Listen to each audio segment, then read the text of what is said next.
नमस्कार, आप देख रहे हैं योगी अनकट। आज योगी अनकट के इस एपिसोड में मैं आपको बताऊंगी 2027 चुनाव से पहले समाजवादी पार्टी में कैसे हलचल देखने को मिल रही है।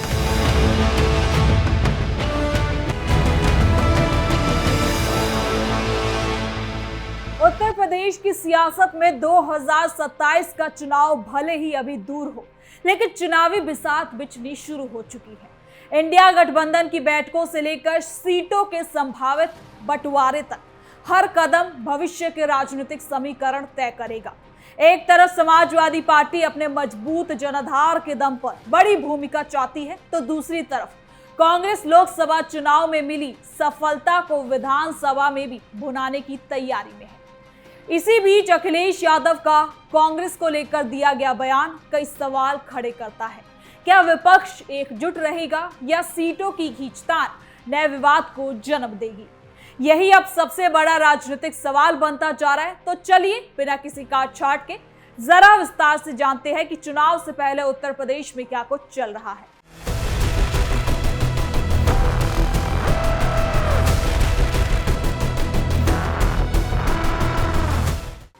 चुनाव से पहले सपा कांग्रेस में बड़ी हलचल। इंडिया गठबंधन में सब कुछ ठीक नहीं। अखिलेश के बयान से चर्चा तेज। कांग्रेस पर क्यों भड़के अखिलेश यादव? सीट शेयरिंग को लेकर शुरू अंदरूनी जंग। 2027 के उत्तर प्रदेश विधानसभा चुनाव अभी दूर है, लेकिन सियासी गलियारों में उसकी आहट अभी से सुनाई देने लगी है। खासकर समाजवादी पार्टी और कांग्रेस के रिश्तों को लेकर चल रही चर्चाओं ने राजनीतिक माहौल को गर्म कर दिया है। एक तरफ इंडिया गठबंधन की बैठकों में विपक्षी एकता की तस्वीर पेश की जा रही है, तो दूसरी तरफ सहयोगी दलों के बीच सीटों के बंटवारे और राजनीतिक वर्चस्व को लेकर खींचतान के संकेत भी सामने आने लगे हैं।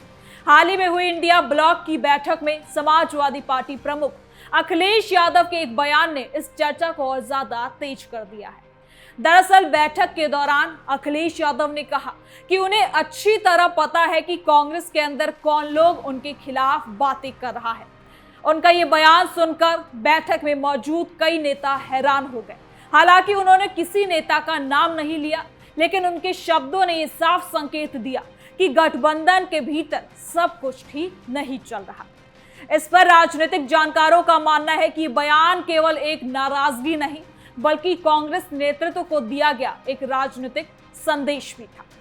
आपको बता दें कि इंडिया गठबंधन की स्थापना बीजेपी के खिलाफ एक साझा राजनीतिक मंच तैयार करने के उद्देश्य से हुई थी। 2024 के लोकसभा चुनाव में कई राज्यों में विपक्षी दलों ने मिलकर चुनाव लड़ा और कुछ हद तक सफलता भी हासिल की। उत्तर प्रदेश में समाजवादी पार्टी और कांग्रेस के गठबंधन ने कई सीटों पर अच्छा प्रदर्शन किया था, और यही वजह है कि अब दोनों दल 2027 के विधानसभा चुनाव में भी साथ रहने की संभावनाओं पर विचार कर रहे हैं। लेकिन गठबंधन की राह इतनी आसान नहीं दिखाई देती है। समाजवादी पार्टी उत्तर प्रदेश की एक बड़ी क्षेत्रीय ताकत है। पार्टी का मजबूत संगठन, बड़ा कार्यकर्ता आधार और कई इलाकों में मजबूत जातीय समीकरण है। दूसरी ओर कांग्रेस लंबे समय से उत्तर प्रदेश में अपना खोया हुआ जनाधार वापस पाने की कोशिश भी कर रही है। 2024 के लोकसभा चुनाव में कांग्रेस को कुछ खास सीटों पर सफलता मिली, जिससे पार्टी के भीतर नया उत्साह भी पैदा हो गया था। अब यही उत्साह विधानसभा चुनाव में ज्यादा हिस्सेदारी की मांग के रूप में सामने आया है। सूत्रों के मुताबिक समाजवादी पार्टी ने अभी से संभावित सीटों का आकलन शुरू कर दिया है। पार्टी के रणनीतिकार ये देख रहे हैं कि किन सीटों पर कांग्रेस की वास्तविक ताकत है और किन सीटों पर सपा खुद चुनाव लड़ना चाहती है। माना यह भी जा रहा है कि समाजवादी पार्टी कांग्रेस को सीमित लेकिन सम्मानजनक संख्या देने के पक्ष में है। वही कांग्रेस चाहती है कि लोकसभा चुनाव में मिले सकारात्मक नतीजों को देखते हुए उसे ज्यादा सीटें दी जाए, और यही वो मुद्दा है जो आने वाले समय में दोनों दलों के बीच सबसे बड़ी चुनौती भी बन सकता है। इस पर राजनीतिक इतिहास भी बताता है कि गठबंधन की सबसे कठिन प्रक्रिया सीटों का बंटवारा ही होता है। हर पार्टी ज्यादा से ज्यादा सीटें चाहती है, जबकि जीत की संभावना और संगठनात्मक मजबूती के आधार पर दूसरी पार्टी अपने दावे पेश करती है। उत्तर प्रदेश जैसे विशाल राज्य में ये प्रक्रिया और ज्यादा भी जटिल हो जाती है। आपको बता दें कि अखिलेश यादव का हालिया बयान इसी दिशा में देखा जा रहा है। राजनीतिक जानकारों का मानना है कि उन्होंने कांग्रेस को ये संकेत देने की कोशिश की है कि गठबंधन में सम्मान और बराबरी का व्यवहार जरूरी है। अगर सहयोगी दलों के नेताओं के खिलाफ अंदर खाने बयानबाजी होगी तो इसका असर गठबंधन की मजबूती पर भी जरूर पड़ेगा।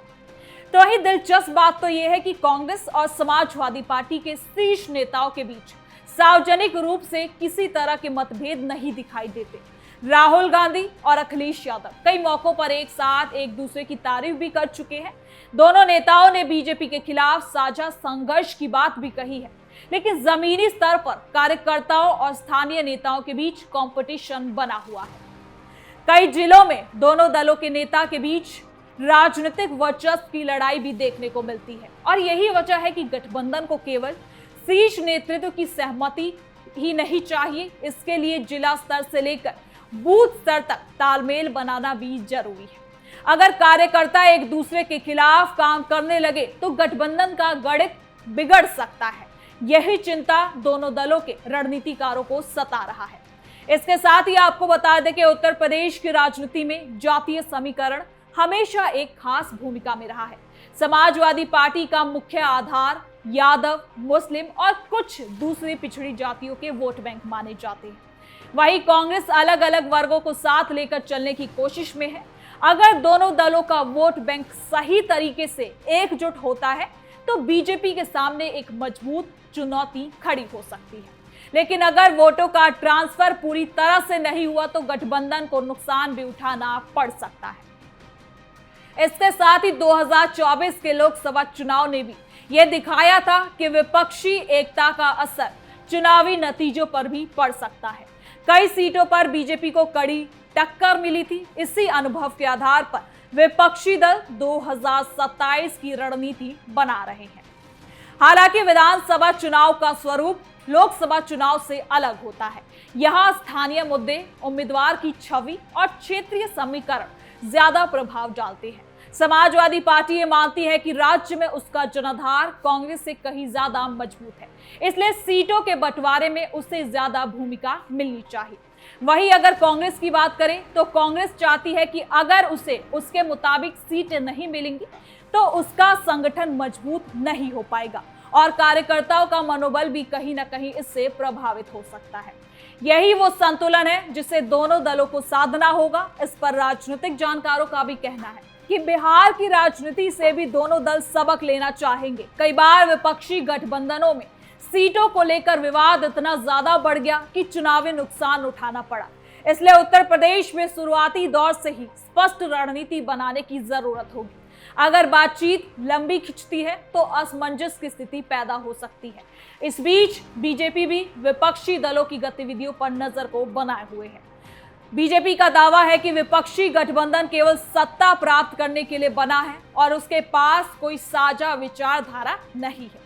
बीजेपी नेताओं का कहना है कि गठबंधन के भीतर मौजूद मतभेद समय के साथ और ज्यादा सामने आएंगे। ऐसे में विपक्षी दलों के लिए एकजुटता की छवि बनाए रखना भी कहीं ना कहीं चुनौती वाला हो जाता है। अब अखिलेश यादव के बयान के बाद राजनीतिक हलकों में ये चर्चा तेज हो गई है कि क्या कांग्रेस और समाजवादी पार्टी के बीच सब कुछ ठीक है। हालांकि दोनों दलों की ओर से सार्वजनिक तौर पर किसी बड़े विवाद की पुष्टि तो नहीं की गई, लेकिन इतना जरूर है कि बयान ने गठबंधन के आंतरिक राजनीति को कहीं ना कहीं चर्चा में जरूर ला दिया है। अब आने वाले महीनों में दोनों दलों के बीच कई दौर की बातचीत होने की संभावना भी है। सीटों के बंटवारे, चुनावी रणनीति, साझा कार्यक्रम और प्रचार अभियान जैसे मुद्दों पर विचार भी हो सकता है। अब आने वाले महीनों में दोनों दलों के बीच कई दौर की बातचीत होने की भी संभावना है। सीटों के बंटवारे, चुनावी रणनीति, साझा कार्यक्रम और प्रचार अभियान जैसे मुद्दों पर पूरी बातचीत होगी। ये भी संभावना है कि कुछ सीटों पर सर्वे और पिछले चुनावी आंकड़ों के आधार पर फैसला लिया जाएगा। फिलहाल तस्वीर यही कहती है कि समाजवादी पार्टी और कांग्रेस दोनों एक दूसरे की जरूरत को समझते हैं। बीजेपी जैसी मजबूत राजनीतिक ताकत का मुकाबला करने के लिए विपक्षी एकता उनके लिए खास है, लेकिन गठबंधन की सफलता केवल मंच साझा करने से नहीं बल्कि आपसी विश्वास और स्पष्ट समझौते से तय होगी। इसके साथ ही अखिलेश यादव का बयान इस बात का संकेत देता है कि गठबंधन के भीतर सम्मान, संवाद और पारदर्शिता की मांग अब बढ़ चुकी है। अगर इन मुद्दों पर समय रहते इन्हें नहीं सुलझाया गया तो 2027 का चुनाव विपक्ष के लिए नई संभावनाओं को भी खड़ा कर सकता है, लेकिन अगर मतभेद गहराते हैं तो विपक्षी एकता की पूरी रणनीति भी प्रभावित हो सकती है। इसीलिए उत्तर प्रदेश की राजनीति में आने वाले दिन काफी ज्यादा खास अब माने जा रहे हैं। इसके साथ ही अब सभी की नजर इस बात पर होगी कि समाजवादी पार्टी और कांग्रेस अपने मतभेदों को कैसे संभालते हैं, सीटों के बंटवारे का फॉर्मूला क्या निकलता है और इंडिया गठबंधन की एकता कितनी ज्यादा मजबूत साबित हो सकती है। कुल मिलाकर फिलहाल सियासी संदेश बिल्कुल साफ है कि 2027 की लड़ाई की तैयारी शुरू हो चुकी है और उसके पहले ही गठबंधन की राजनीति नए मोड़ पर पहुंचती दिखाई देती है। तो फिलहाल के लिए योगी अनकट में इतना ही। देखते रहिए कैपिटल टीवी उत्तर प्रदेश। कल फिर मिलेंगे नई खबर के साथ। धन्यवाद।